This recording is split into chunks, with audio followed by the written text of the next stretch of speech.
Hi guys, I'm Malcolm.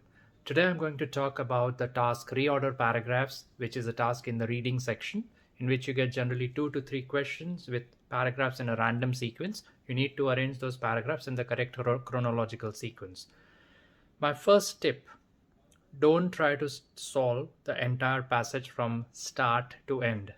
It is a story, yes, but why are we getting points? We are getting points for every correct adjacent pair. Pair means side by side paragraphs. So try to make blocks of correct pairs and then put blocks on top of blocks. That approach is better, much better and quicker. Now, step 1. As soon as the passage is in front of you, try to find out the words which are repetitive, like James, James, James. Generally, sentences which have repetitive words can make pairs. That is rule 1. Rule 2.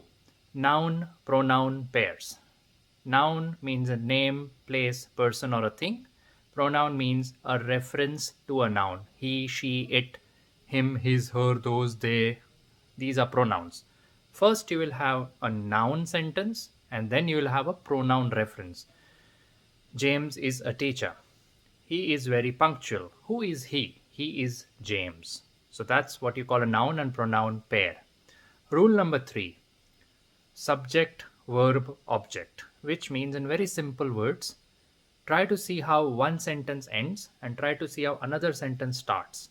Many times the ending of one sentence will be linked with the beginning of another sentence, which means the object at the end of one sentence becomes a subject of the next sentence. So that is how you form links.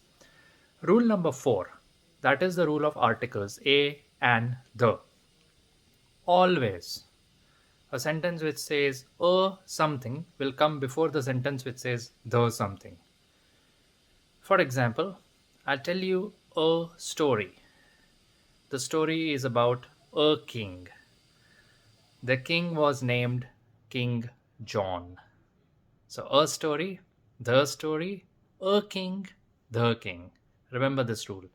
Another important tip is about chronology. Chronology means a timeline.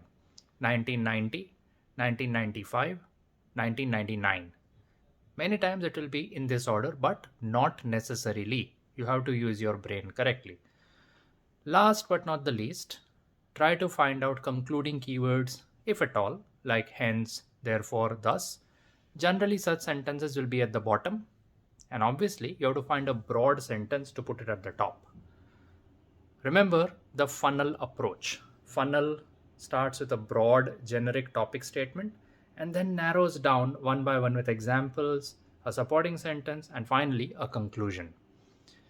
Hope you liked this video. Hope you gained something new from this video.